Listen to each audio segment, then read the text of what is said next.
What's going on, everybody? Welcome to another edition of Mean Streets, powered by FTN. I'm your host, Chris Meaney. Thanks, as always, for taking the time to hang out. Happy Sunday to you, just hours away from kickoff.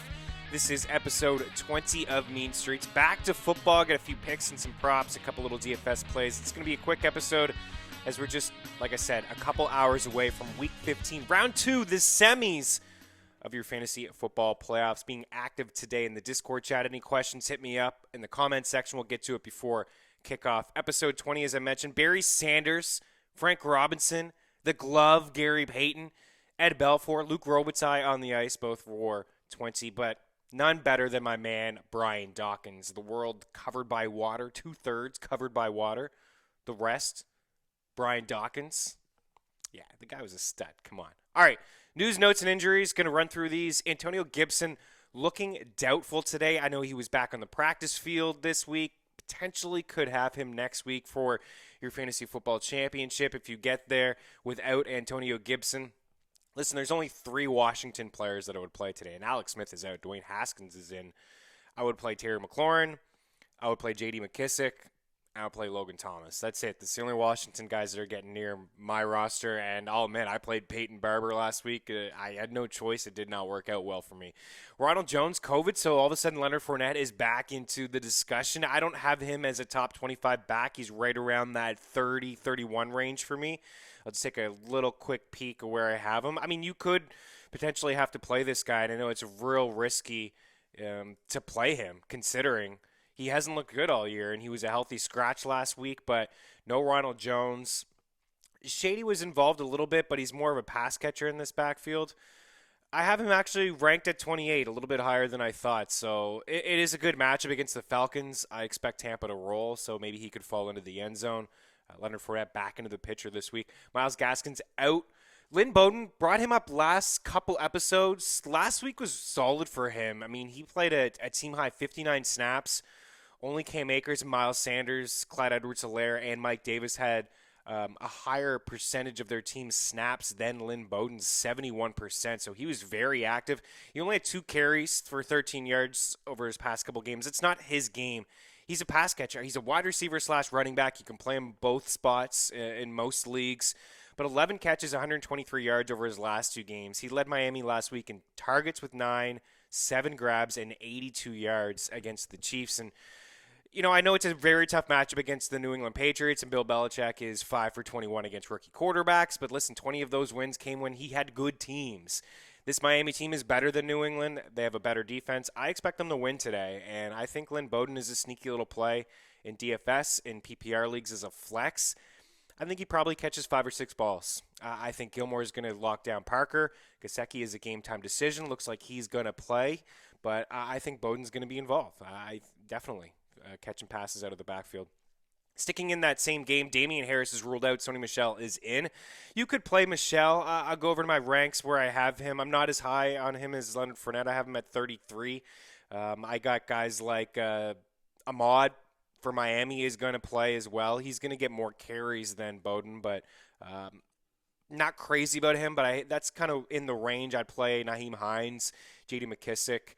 I'd play Jeff Wilson over him, even though it looks like Raheem Mostert's going to play as well. I think Mostert and Wilson are both top 28 running backs this week against a leaky Dallas run defense. So it's kind of just a little bit of a feel of where I have them. No C.J. Prosise, no Duke Johnson. David Johnson I got ranked at 24. Gallman, DJ, Wilson. Zeke looks like he's going to play. How effective? I mean, we're sitting here week 15 semifinals, and Zeke is RB 27 for me. It's just, you got to forget about name value and just look at the big picture and what Zeke has been able to do, and it's just not a whole lot. So both San Fran backs I'd play over him. Gus Edwards I'd think about playing over him as well. I'd definitely play J.K. Dobbins, but Nyheim Hines, J.D. McKissick, Sony Michel, in around that range for me. All of those guys over a Todd Gurley, who is going to play, but just hasn't been effective this year.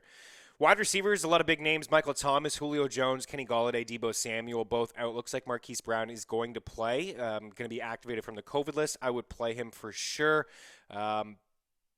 Yeah, that's basically it for wide receivers, but those are some big names, aren't they? Michael Thomas has been placed on IR. You're not going to see him for the rest of the regular season. I'll talk about what it means in a little bit, but Uptick for Miles Sanders. Uptick for Emmanuel Sanders. Uptick for Jared Cook. And we got Drew Brees in under center. So he's going to return. Uptick for Alvin Kamara. I get to the Saints in just a second. More on them. Julio Jones out. We'll talk about Calvin Ridley in a minute, but talked about him last week. He paid off for us. Kenny Golladay, like I said, out. Deebo Samuel, the big thing here, Brandon Ayuk, wanted to bring him up. Ayuk is owned in most leagues. Ayuk, if you remember, I think maybe 4 or 5 weeks ago, we talked about him being a pickup, and then he landed on the COVID list, and then he got dropped in a couple leagues. But listen, last week he played 74 of 81 snaps. He had another monster game. He caught 10 of his 16 targets. He led everybody in targets with 16, 119 yards. He's got 75 yards or a touchdown in 6 straight games. And over his last 5 games, he's averaging 11.2 targets, 7.2 catches, and 99 yards, 22 fantasy points per game over that span as well. He's a top 12 wide receiver this week against the Dallas Cowboys. He's really good. I like him a lot. There's not a lot of options there. And you can throw on Dallas. You can run on them, but you can also throw on them as well. Mentioned Mike Gesicki, game time decision. Keep an eye. That's an early game, so we'll have some news. I'd play him.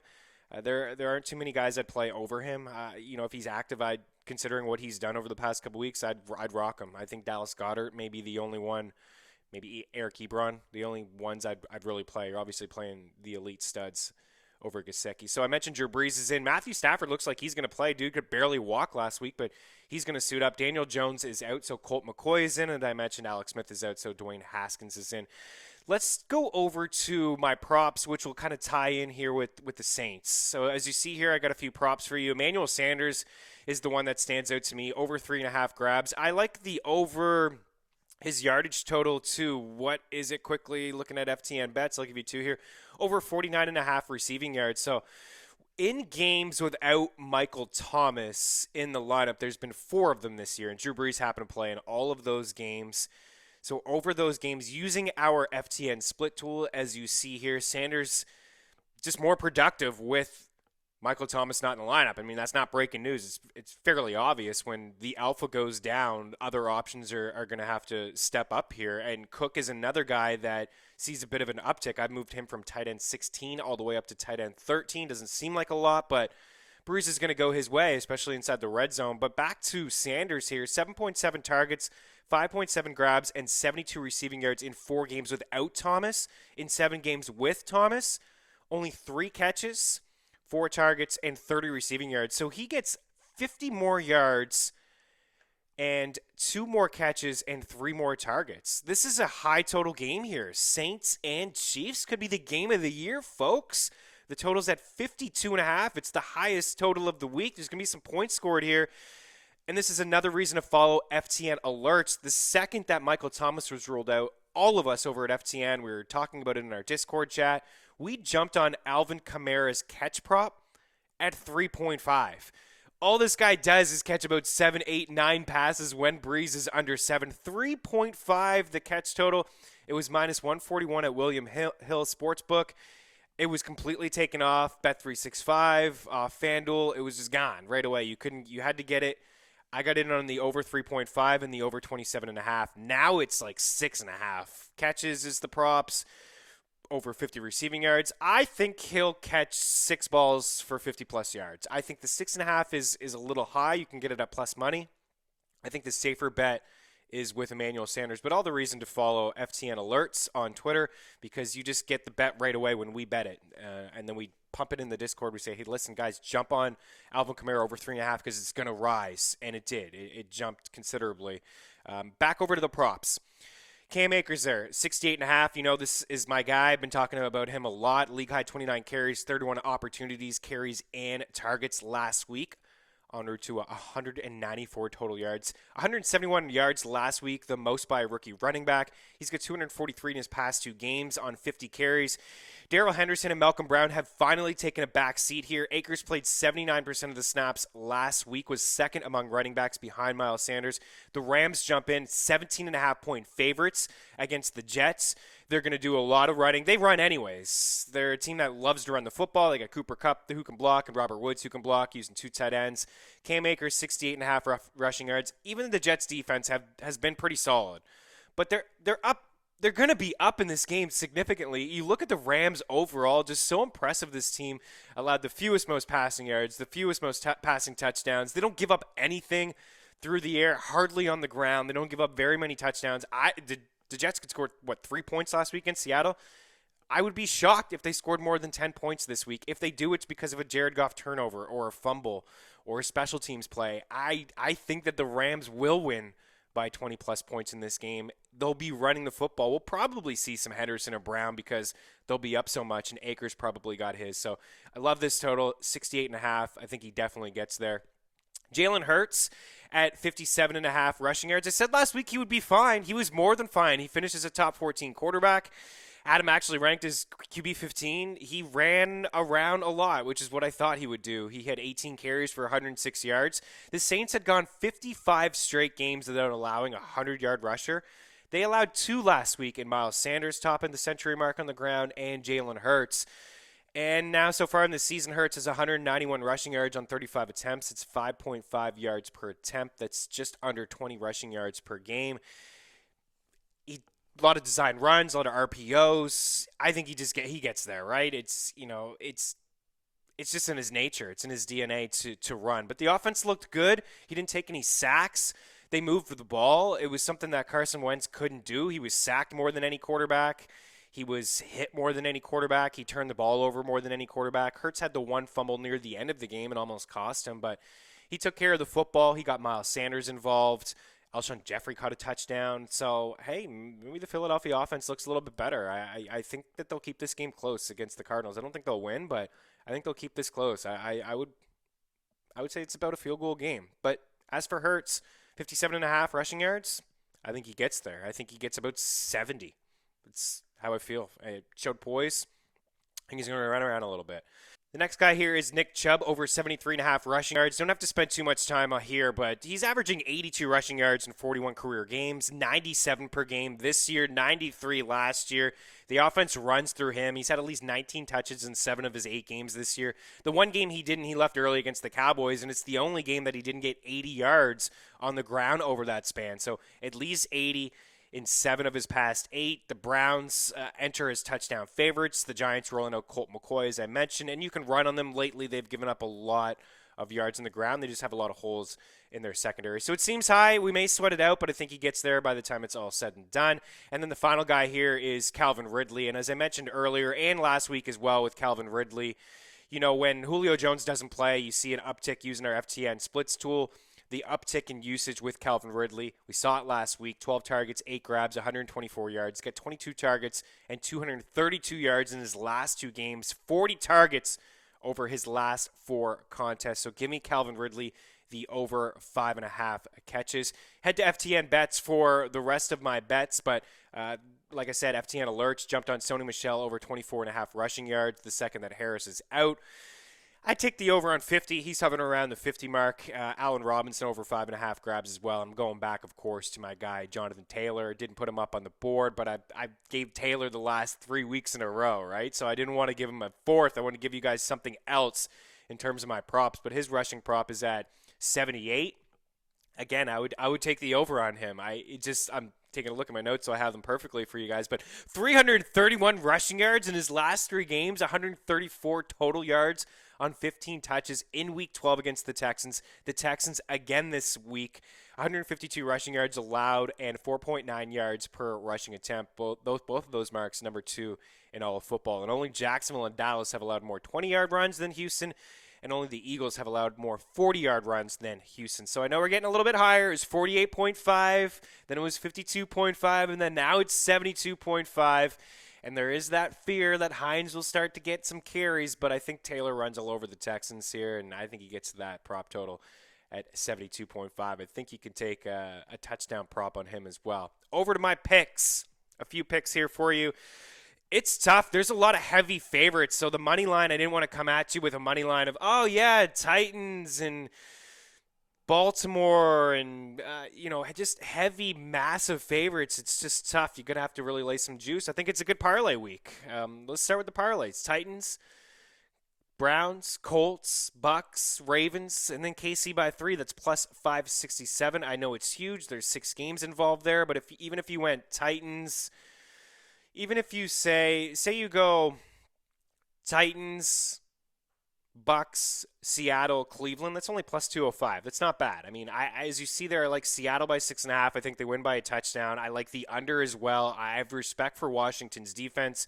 They do a great job on the ground and through the air. I don't think that Washington will score a lot of points today, so that's why I'm taking the under. I see a game like maybe 2010, 24-10 would be fine, right? Perfectly fine under the number. I don't think that Washington gets more than 14, 17 points.